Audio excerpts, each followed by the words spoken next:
So in fact, go ahead and begin recording. And you'll see when throughout this, I think it will show on your screen that the person talking is Peter Fiala. That's only because we use Peter's login. We have one login for our account on GoToWebinar, so just ignore that. It's me, and of course I'm here with John Keycaver, our lobbyist. And yeah, John. Okay, thank you, Stephen, and thanks for joining us, everyone. Good afternoon. This is the last of the three-part webinar series that we're presenting on advocacy. This one focused specifically on the state budget. With all of the federal developments lately, that we're all interested in, and I'll have in the back of our minds, what we're talking about here today is strictly the state budget process. And after we talk about the process a while, I'll get into, and you can certainly feel free to ask questions about the specific the state budget that we are in the midst of right now. This is a timely presentation in that we will soon see Governor Walker's executive budget later this month.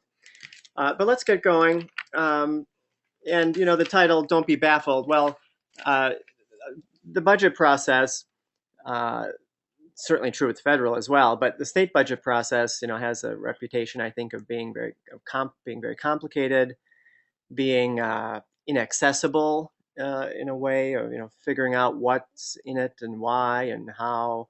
I think that's just a matter of the fact that there are several stages to the budget process. Much of what we talk about will sound familiar today, in that if you were listening in on the first of our webinars about the non-fiscal legislative process, much is similar to the state budget. There are a number of distinct phases, and each has its own decision makers and rules and so on. So I think that's what really drives sort of the confusion about the state budget. But once you learn the steps and you learn who's who, you learn the important committees and so on, it's really not overly complicated. And I think you'll find you deal with it a couple of times, you'll become very adept at it and be able to at least find out what's going on quite easily. So in addition to process, though, we'll talk about some advocacy tips specific to the state budget as well. Yeah, so. Okay, go to the next one. Yep. Just a few main points, and we'll get into each of these as we go, and then I'll mention them again at the end. But the budget process is a long process. It's almost continuous, really. We in Wisconsin have a 2-year state budget, so that you'll hear referred to as the biennial state budget. The fiscal year, just a basic point, runs from July 1st to the end of June. So, for example, as we talk later on about the budget that's being developed right now, that will begin on July, assuming it's done on time, but I think it will be. That'll actually go into effect July 1st of 2013 and will be and is in effect for 24 months. So that's the budget process. That's the fiscal year. It doesn't follow the calendar year. Now that can actually complicate some things if you're depending on what you work on. Grant cycles are often on the calendar year, things like that. But what we're talking about with the state budget is fiscal year, July 1 to end of June, 2-year state budget. That's one of the differences with the federal budget, for instance, which is a single year. So it is a long process. It really is. Once you start hearing about it in the media, it's frankly well along. The process is well along. At least 18 months actively. Once you get into the budget, and if you work on budget advocacy, you'll see really at least 18 months where you're actively trying to influence, or you're trying to analyze what has been put into effect by the budget. And so that really speaks to getting involved early. And I've been doing this work for quite a few years. I still encounter many organizations and many others, and myself sometimes I'm reminded that it's very important to keep in mind to get involved very early in the process. If you're able to do that, you stand a much better chance at making your case, having the time to perform whatever due diligence you need, and so on. Um, just keep that in mind to start as early in the process as possible, and we'll talk about the specific stages of the process in a minute. The next point, as with other legislation, is that there really are a number of distinct stages. Now, you'll hear me repeat that a lot. That's important because that helps you target your advocacy. Nobody has time to talk to every legislator in the Capitol and the governor and so on. You just really need to focus on the people who are making decisions about that particular bill, in this case, the budget bill, at a particular time. And so it's really to keep in mind for the purposes of targeting your advocacy work. Once you understand that, it becomes much more doable, and it's not quite so daunting of a process as well. And it's also important to keep in mind because once one of those stages is over, it's over. With the case of the state budget, it goes back to the governor, as you'll see in a bit, for vetoes and signature. But once he's released his executive budget bill, that's done. So you've missed it. If you've missed it, you've missed it. That's another reason why this is so important to understand these individual stages. And then each stage, represents an opportunity to have an influence, to influence the budget, whether it's to amend something that's in there, to get something put in, to get something taken out, whatever it might be. Now, that's also important to understand because, as I just mentioned, for instance, the budget bill comes back to the governor. It's going to these various parties at different times in the process. So just because an item that you're interested in is in the executive budget bill, for example, at somewhat the beginning of the process, doesn't mean you're done. Doesn't mean your work is finished. It's going to move on, as you'll see, to other parties, and you've really got to continue your advocacy work at that next stage, the next stage, and so on. There's just a graphic which shows the major steps in the state budget process, and we'll be talking about each of these in a moment. But just very briefly, state agencies are an integral part of the state budget process. And I would say if there is a step or two that people forget about, that's most commonly forgotten about or ignored, unfortunately ignored, or to the folks' detriment, this is one of those. Advocacy with state agencies around budget items is critical to the process because they will be putting together their budget requests, and that really starts off the process. I'll talk more about that in a second. But then it does go to the governor for, in this case, his executive budget bill. A very important committee, the Joint Finance Committee, then takes its turn. The budget bill will go to each house for their individual versions of the budget. On occasion, a conference committee might be required. We'll talk about that as well. And then it comes back to the governor for signature or vetoes, typically end vetoes. And then there's a potential for overriding those vetoes. That happens very rarely. All right, back to state agencies. So this is really the first sort of concrete step in the process.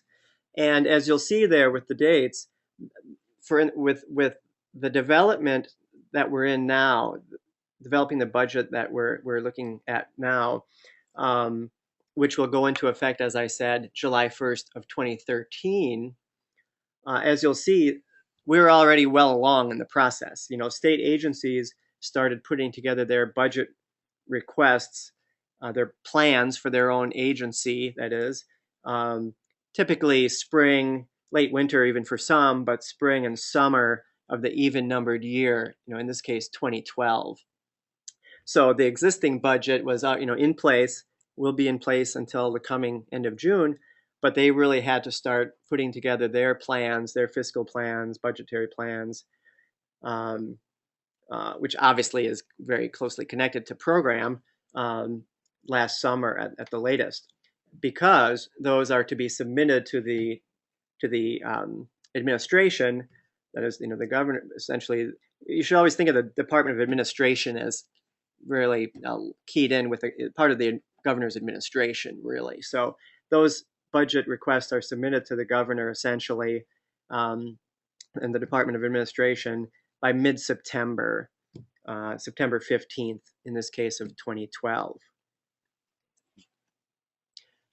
Just briefly, one more quick thing about the agencies. So once you know that, and if you work on a particular program, for instance, certainly we here at WCASA work with the Department of Justice on things, the Office of Justice Assistance at times, other agencies. So you want to be engaged with those agencies at that point in the process, early on, because if you have something that you want funded or increase in funding for something, if you obviously if you get it written into that agency's budget request, which head off to the governor, you're engaged at that point. You stand a much better chance of getting that in the end than if you have to sort of get something added in later on. So just the key to remember throughout this process is the earlier you get your items of interest in, the better. You become part of the budget as it moves along, the better. Then those agency budget requests are compiled by the Department of Administration in the fall, combined with revenue estimates, right? Because a budget, like any budget, although the state budget is different than most of our budgets, but you still have a revenue side and a spending side. And so in the fall is when those two sides of the budget start coming together for the first time. And the Department of Administration puts revenue estimates in together with those agency budget requests, and you start getting a picture at that point of what that next budget is going to look like. The governor takes that information, typically over the late fall to in winter, puts together the executive budget bill, required to be released by the governor. I believe it's the last Tuesday of the month or fourth Tuesday. Forget what the statute says exactly, but this year, for instance, it's January 29th. Now, sometimes that's extended into February if there's some big revenue change or a federal development that will impact the state budget, which has definitely been the case the last few years. You might not see the executive budget bill until February, but generally late January. Now, just something to keep in mind when you're thinking, have this time frame in mind, you realize that when a governor is then first elected, so take Governor Walker's election last budget in November, they're really pulling together their executive budget bill very, very quickly. And I think we saw some impacts of that in the last budget, and I don't think it's too controversial to say that. I know the administration has stated as much as well. There's not a lot of time. Well, this is debatable, but there isn't always a lot of time to vet things or to leak things out slowly and get reaction, that kind of thing when a governor is first elected. Then now they're, in this case again, the Governor Walker's second budget, there's a much longer time frame for the development of that budget.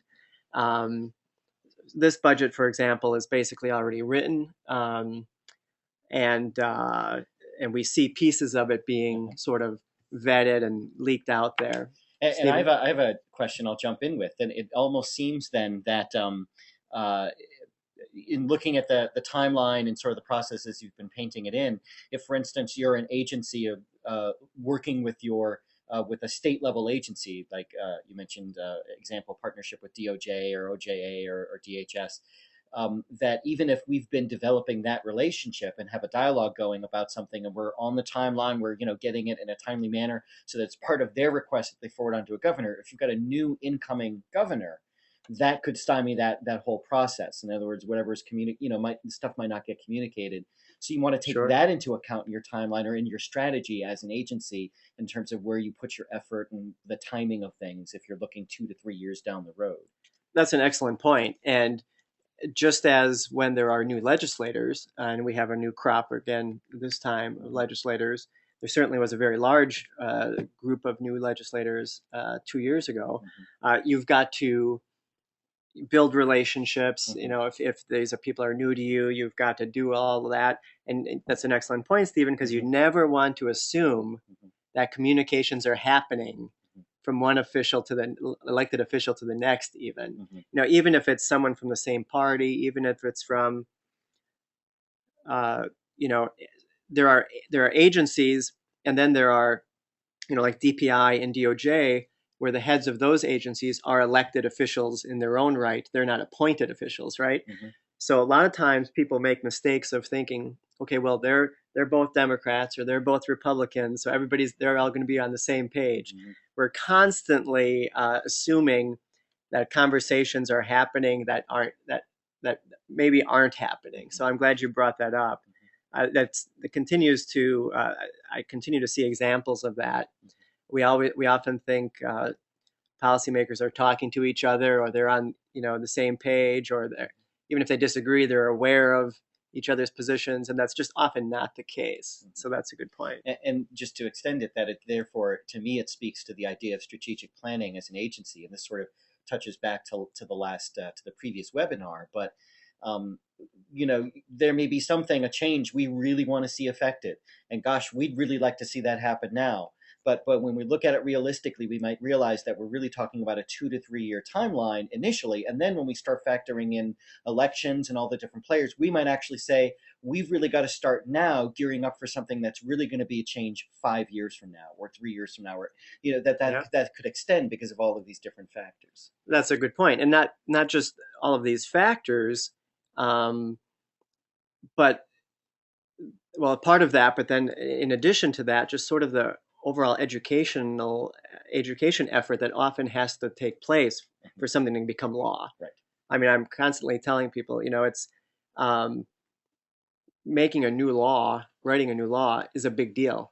And if you work in an area for a long time, you kind of take that for granted a little bit. You have ideas on what certainly should happen, and you believe in it strongly, and so on.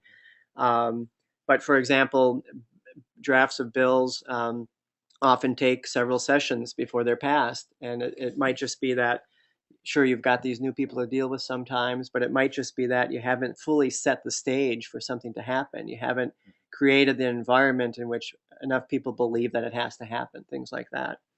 Yeah. So late January or so, we should see the Governor Walker's executive budget bill, maybe into February, but I don't see any reason this year why that wouldn't come out in late January.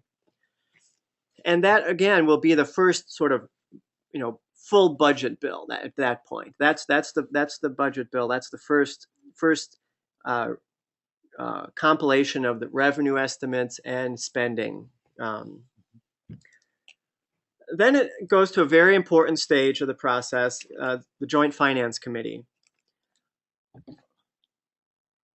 The Joint Finance Committee used to be considered, by the way, a real model nationally. Many states don't have an entity like this, where you have members of both houses on a budget writing committee. There are more than that used to have it, but for a while, Wisconsin's JFC was really considered sort of a model. Now, there are 16 members, 8 from the Assembly and 8 from the Senate, but it's not necessarily equal in party representation. In other words, the majority party controls. So if Democrats had a majority in the Senate and Republicans in the Assembly, you would have 8 and 8. But for instance, now one party controls both houses. The Republicans have a majority in the Assembly and the Senate. So there will be more Republicans than Democrats on the Joint Finance Committee. And in fact, it's 12 and 4. So there are 6 Republican Assembly members, 2 Democrats, 6 Republican senators, 2 Democrats. Wow. So there's 6 and 6, Assembly to Senate, which is important because remember, the bill's going to go to each of those houses. Oh, sorry, eight and eight. 8 and 8, yes. Yeah, thank you. But it's not equal representation unless the parties control, each party controls one of the houses. So many important things happen during their part of the process. One very useful step, and I always look forward to, are what are called state agency briefings. They're not public hearings yet, but they're public though, and you can watch them on Wisconsin Eye or you can attend them. But what happens over the course of a couple of days, few days, are each agency head comes in front of the Joint Finance Committee and basically explains the main points of their part of the budget.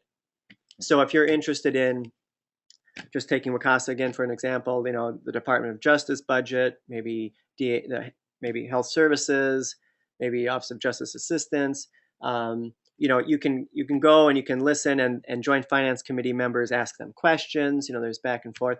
So those are very useful just as an information gathering, because sometimes, when we're talking about these budget bills, the actual written document, we'll talk about this a little bit later about how to tease that apart a bit or how to know what's actually in there. But these are, last year's budget, I think, was 1,345 pages, something like that. So you need to find ways to help you get through that document, basically, and help. Then there are many things, many that we'll talk about. This is one of them, as a way of weeding through all that and getting to what's in there that you're interested in. Then public hearings are held. Now, these are typically held in several different areas of the state, 5, 6 maybe. The committee will set a plan for this, the Joint Finance Committee. Members of the public, they are public hearings, so anyone can go and testify.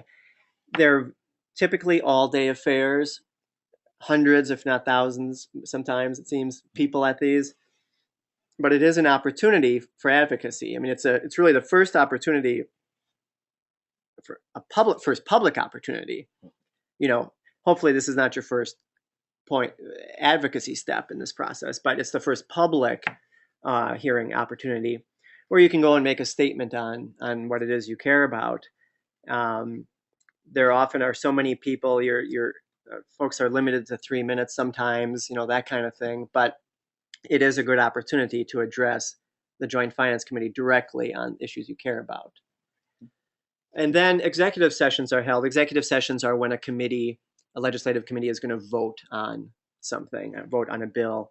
In this case, again, over several days, if not a couple of weeks, the Joint Finance Committee will vote mostly sort of item by item or agency by agency. Sometimes you'll get a situation where they have what's called an omnibus motion, which is simply where they put a lot of things together and vote on it as a package. That's just part of the political process and the negotiation process that's going on. Powerful committee, well, for all the reasons we just stated, they're the legislature's first sort of take on the budget, and they will work through a lot of issues that then subsequently each house doesn't have to work through, if that makes sense. Now, you always have to keep in mind which party is controlling which, but like I said, in this case that we have now where one party controls both houses, and they have a majority on the Joint Finance Committee, you would expect some similarities in where they would end up on some of these issues. So I would say maybe even more than in some instances, the Joint Finance Committee, in their process this time is very, very important to what the final budget version is. Go ahead, Steve. Question that I'll interject. Therefore, again, thinking back to the timeline and what you mentioned before, the sort of education process that really needs to be in place, educating the legislators as well as your community about these things. Would you say then that as you're sort of plotting out and envisioning that strategy, that the members, any of your representatives that are also members of the Joint Finance Committee, would be your top priority, because it almost sounds like if they are, in other words, you've done the work with the agency puts it in their ask, it gets into the governor's budget request, it goes to the Joint Finance. If it can get through this phase, that strengthens its ability of being in the final version.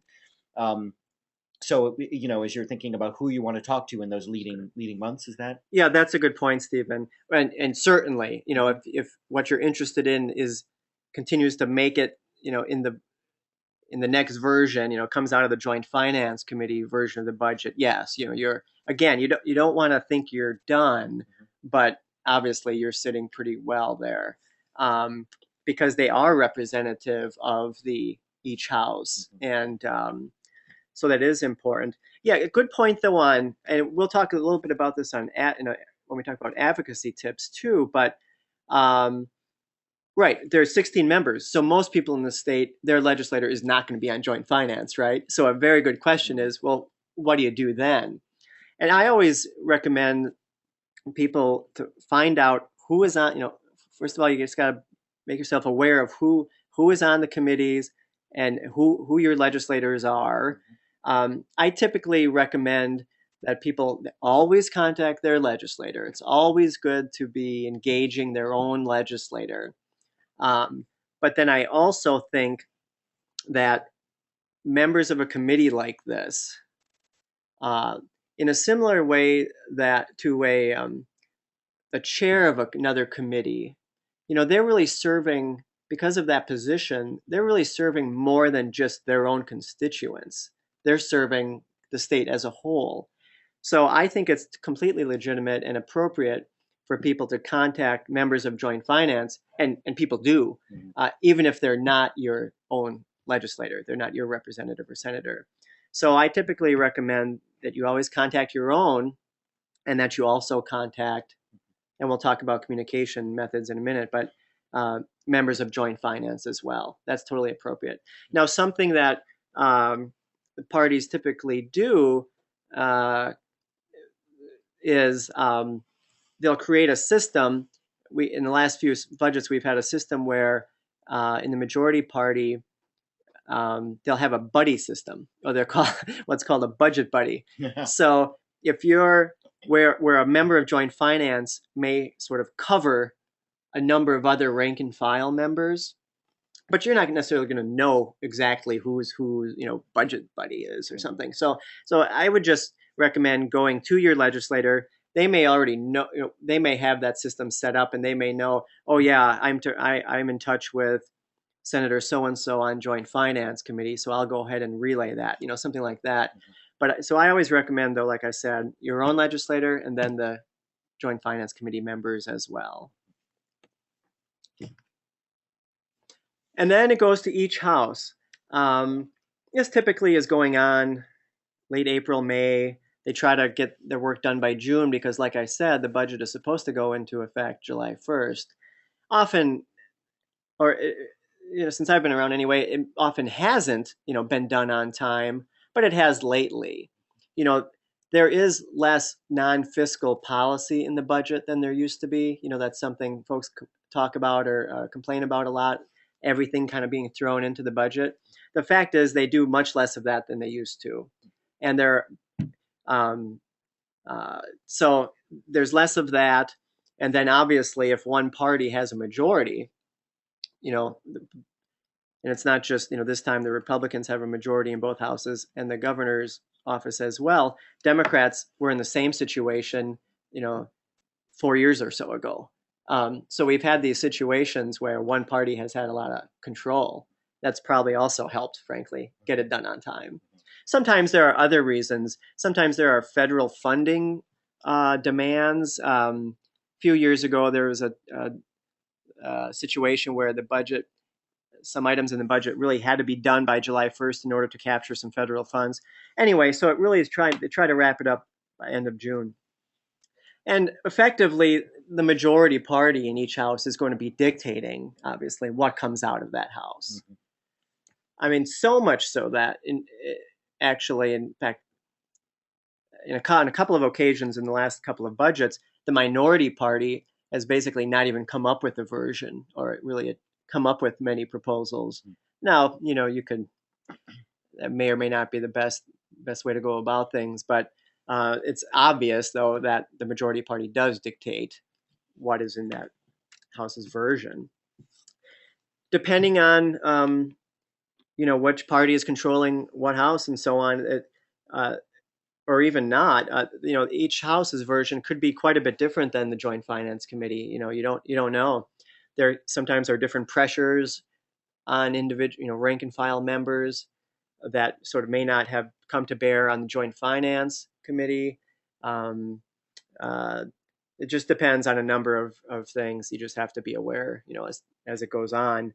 Uh, Sometimes those versions of the budget will be very, very similar to the Joint Finance Committee's budget. If the Senate version is much different from the Assembly version, or for some other sort of very specific reasons, there might be a conference committee that's formed. We haven't had one of these in a while. If one party controls both houses, there's much less chance of needing a conference committee. You might hear of conference committees at the federal level. This happens a lot, where they have to work out differences in a bill in the House and in the Senate. There are other instances that could trigger a conference committee, but they're pretty rare.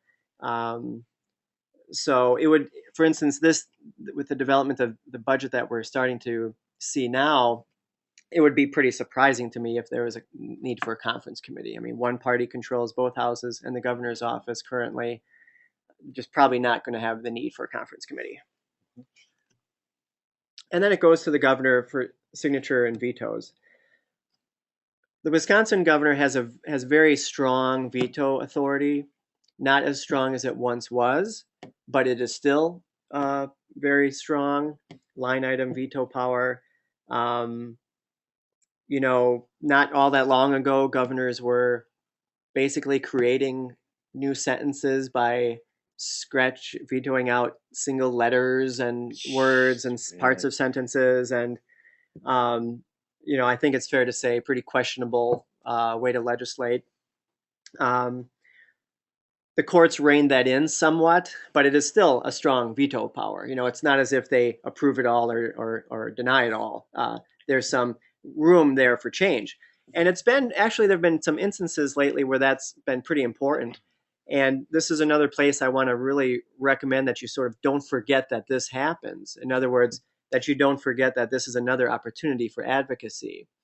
There was there were a couple of items in the last budget where the governor changed, were in the budget, which came from the governor to begin with, but a number of things changed in the ensuing months.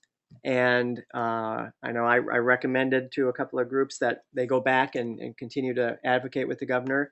And in fact, they were vetoed out just because there were some things that changed.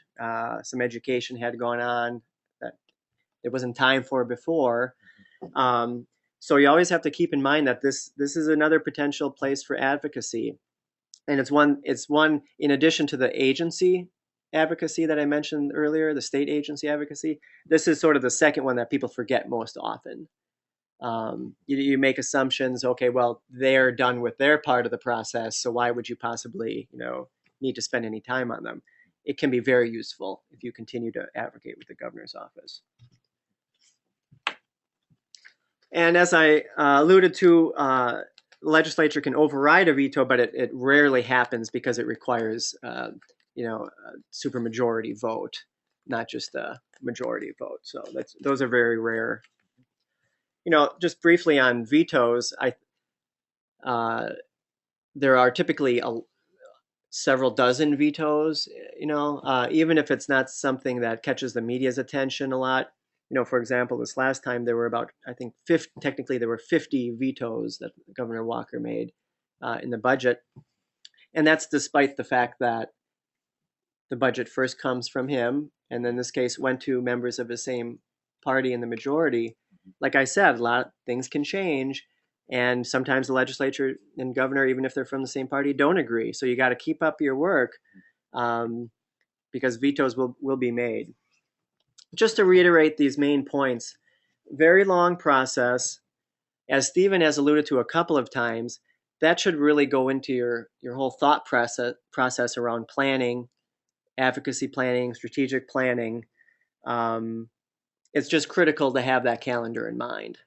It's just every session, every budget, you can witness groups that are really behind the curve and end up losing out, and others that obviously had that time frame in mind and end up being more successful. I won't repeat those. You can read those main points. Before we go on to advocacy tips, a couple of myths, I guess. Although a couple of these aren't fully incorrect, but you can overcome them, I guess. The first is that if there's a budget deficit, or what you may hear referred to as a structural deficit, well, it means then, well, you can't really advocate for any increased funding. There's not going to be any new funding for anything, or new spending rather. Now, this budget that we're getting into now is much different than the previous, I don't know, 5 or 6 budgets, in that we're not starting off with a significant structural deficit or significant deficit.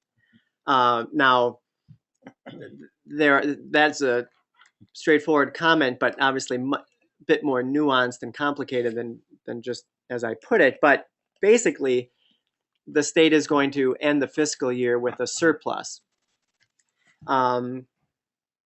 Despite that sort of on paper numbers, fact, there are a number of constraints and a number of demands on the spending side of our budget, which has certain items sort of always increasing. The money spent always increasing. So for healthcare, for instance, healthcare costs continue to rise, of course, even if new people aren't being added to the Medicaid rolls. The costs are, so you have items that continue to cost more. So even this year, where we have technically a surplus heading into the budget, you will hear from some people, and you may hear from your legislators, well, there's just no new money for this. There's no, and that's just, it would, you can just kind of expect to hear that sometimes.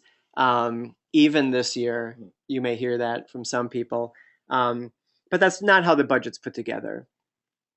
If you make, if you have champions and you make believers out of legislators, and they want to do something that costs some money, they're going to do it, and they'll find a way to do it.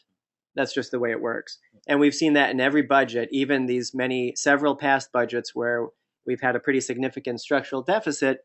There have been either new programs where money has been spent on those, or existing programs where more money has gone to those. It's just the way it is. As I said, this budget is different than any of our sort of household budgets here. Second point, I think we talked about this already. There's a reputation that it's a very complicated process, or that it's very insider based, and there's no way to sort of engage that process. And that's just not true. Again, every budget we see typically groups of people, banding together, advocating for something. You just have to learn the process. You just have to spend some time learning the process and the decision makers, establishing some relationships, and you can be successful. Part of the reputation too, and advocacy in general, is that you have to spend a lot of money, or you have to have a lot of lobbyists to be effective, and that's just not true either. As a lobbyist, I won't totally discount their value, but that is a bit of the myth surrounding not just state budget, but about government in general. Again, we see examples every legislative session and every state budget where individuals are, typically, again, in a group or somehow banded together on an issue, and we've seen them be effective. Now, we talked during the first webinar about advocacy on legislation, non-fiscal legislation, and many of those things apply. As far as relationship building, as far as your approach, as far as how you view yourself in the process, all of that applies. Um, I'm just going to go over a few basic advocacy tips now. The first, even though, as I just stated, you don't always want to take it as the last word when someone says, well, there's no money to be spent, so don't ask for anything. You don't want, that's not the end of the conversation. But you do need to understand, I think, what the state's fiscal situation is. Um, the better handle you have on state finances, not just the budget process, but the state's current finance and financial situation, the better off you'll be, and you'll be able to have some substantive conversations with legislators when you hear things like that. It just will go a long way and sort of legitimizes your when you're asking for something, if you can speak to and you understand the situation the state is in, because you might believe very, very strongly, excuse me, and be expert in the issue that you're going to talk about, but legislators have to take all of it into account, right? I mean, they've got a lot of folks coming in, and they've got a lot of demands, and they know that there are a lot of demands, and there always are a lot more demands than there is funding. That much is true. Um, so you've got to just keep that in mind. Now, don't forget to communicate. Something we talked about during the first webinar, I think, quite a bit. A lot of individuals and even organizations have a capacity, they build up their capacity, their expertise, but they fail to communicate sufficiently with decision makers. And I find that this goes on a lot when folks work on an issue for years, or an organization is expert in their field. You start making a lot of assumptions about what people know and where they stand.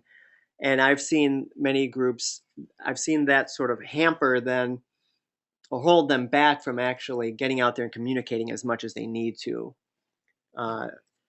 So don't forget to actually make the communications about the issues you care about. Budgets can be kind of tense times. Now, you should, in my opinion, always treat legislators and staff with respect, and agency personnel or legislative fiscal bureau staff and so on. It's maybe nerves can get frayed during this process, certainly, and it can be a pretty tense process. It will be appreciated, if you're a positive, sort of productive part of the process. And again, as with any legislative advocacy, you're trying to develop long-term relationships with these people, get to know them, what their worldview is like, where they're coming from on issues. That's just part of advocacy in general. And then once you know the specific process and the steps involved and who's who, then you target your communications all around that. I don't know anybody who's got enough time or money to be making a lot of mistakes as far as that goes. You've really got to target your advocacy work, one, to be effective, but two, just to get to the you just don't have time typically to reach everybody anyway. Now, questions we get all the time are, is it valuable to send an email? Do I have to have a face-to-face? Basically the question about, well, what's the most effective method of communication? You get a lot of different answers. I know I've given different answers over the years.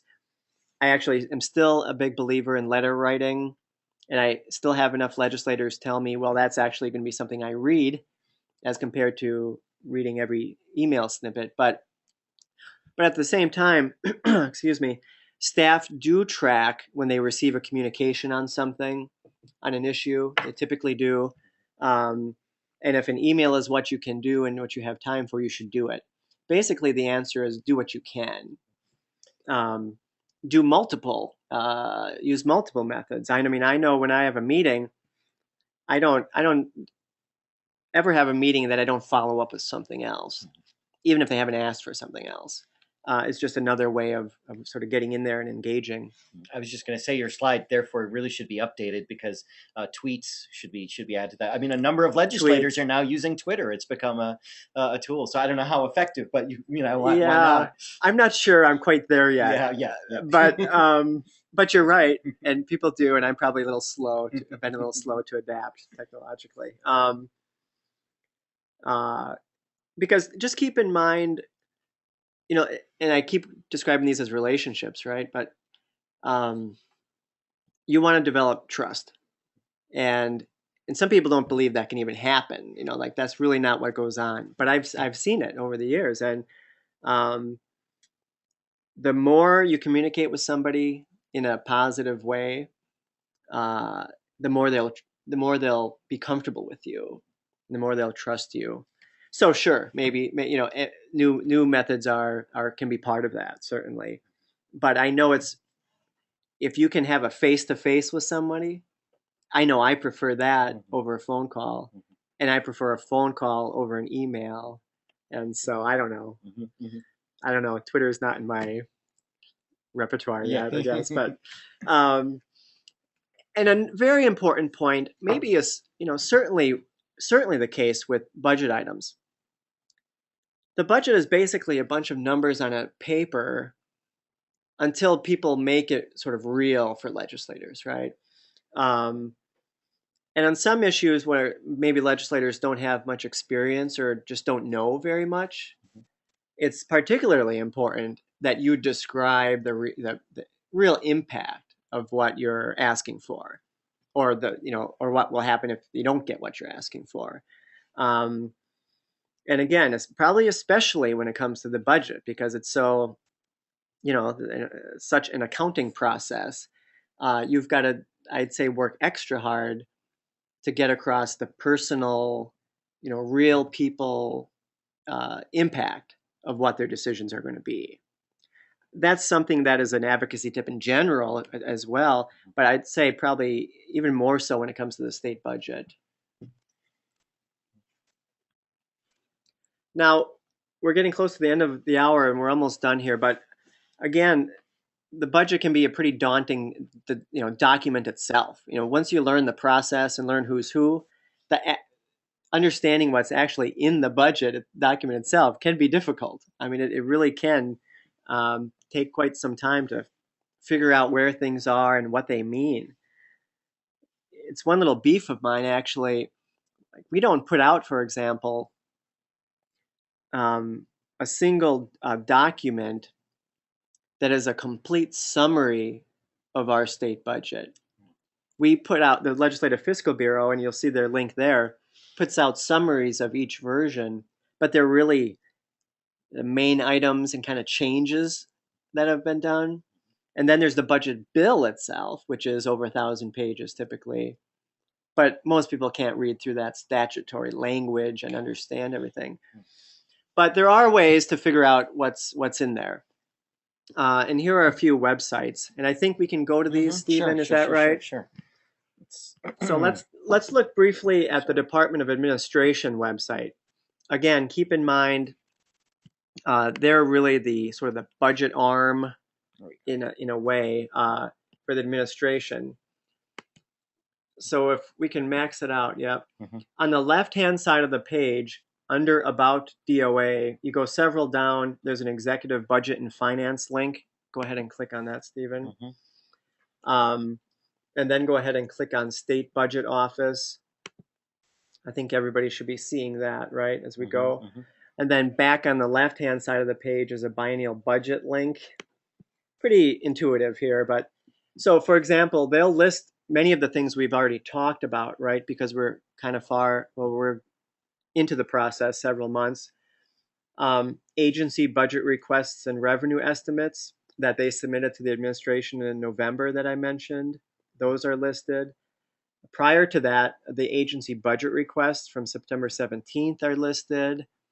So this is one place you can go to read the important documents as they come out.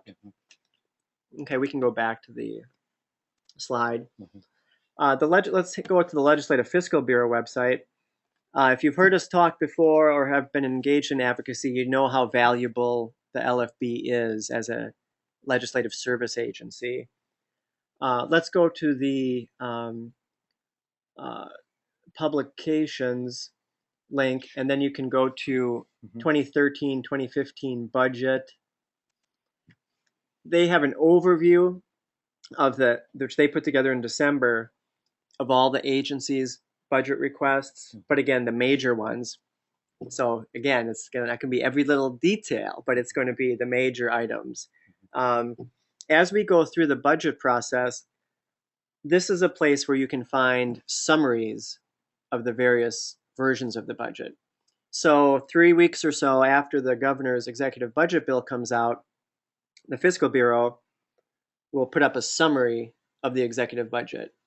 And they are a nonpartisan legislative service agency, Mhm. and really the go-to group on telling us all basically what's in the budget, or at least a starting point. Okay, let's go back to the main slide.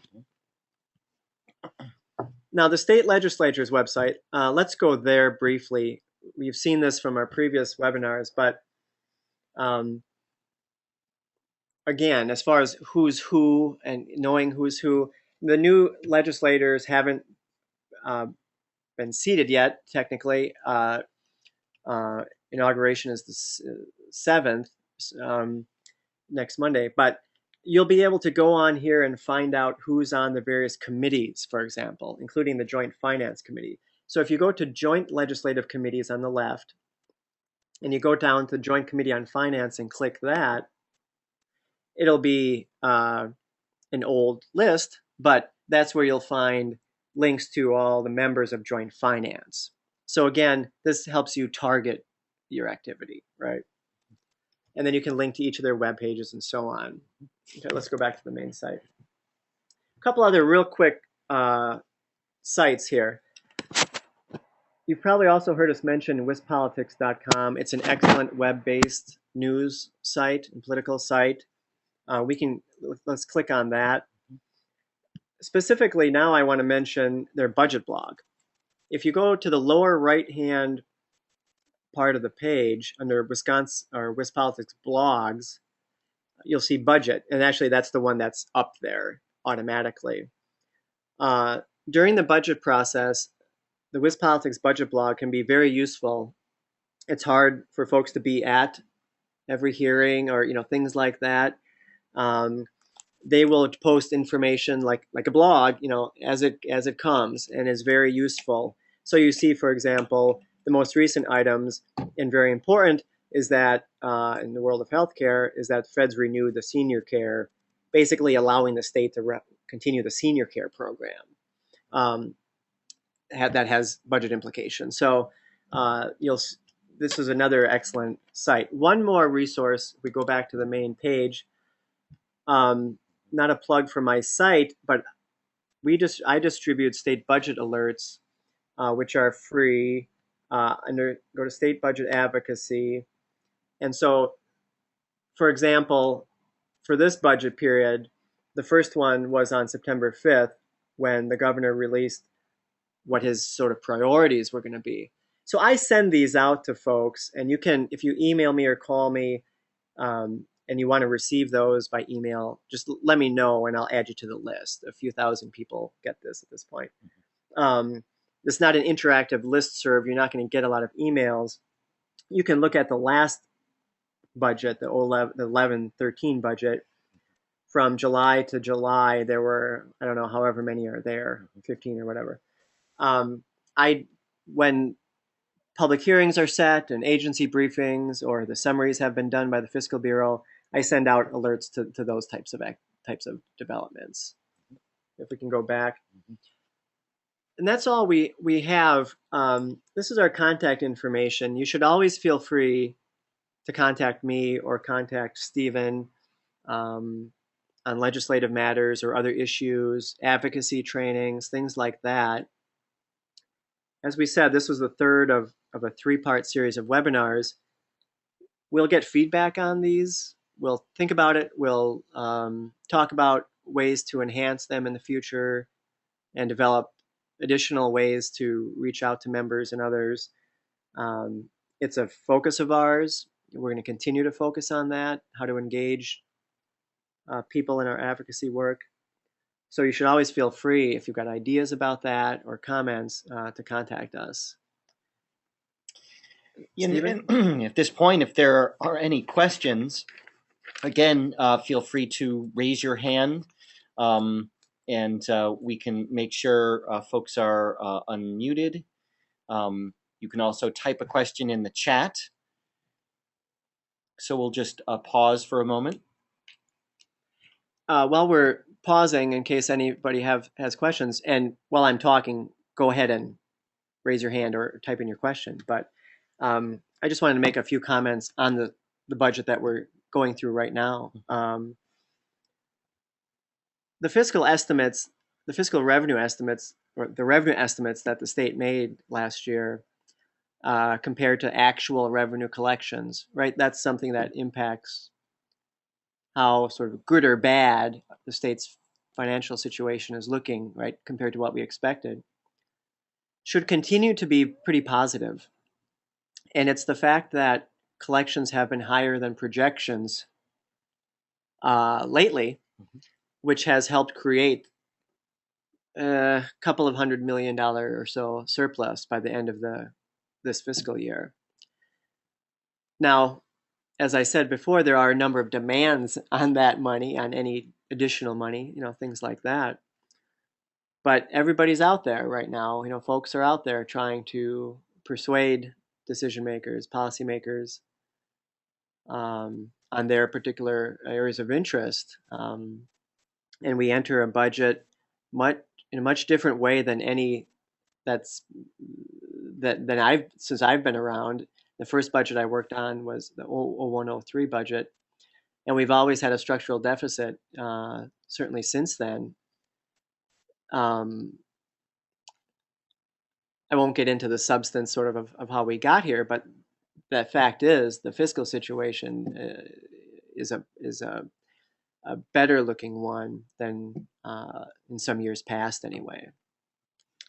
Now, just a couple of more brief things, I guess, about this budget. I mean, you've probably have all heard the main issues that are talked about, that legislative leaders and the governor has focused on, potential income tax cut as part of this budget, being considered questions of potentially an increase in K-12 funding or not, or a focus on choice and charter programs, perhaps.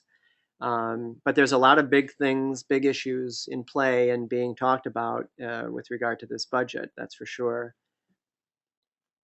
Well, I don't think we have any questions, Stephen. Doesn't look like it. So at this point, we'll go ahead and we will stop recording and effectively conclude this podcast, this webinar. Thank you so much for participating.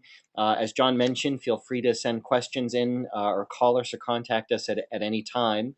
And this podcast will be available as a recording up on YouTube, and a link will be made available through our website. Thanks very much, and we'll see you at our next webinar.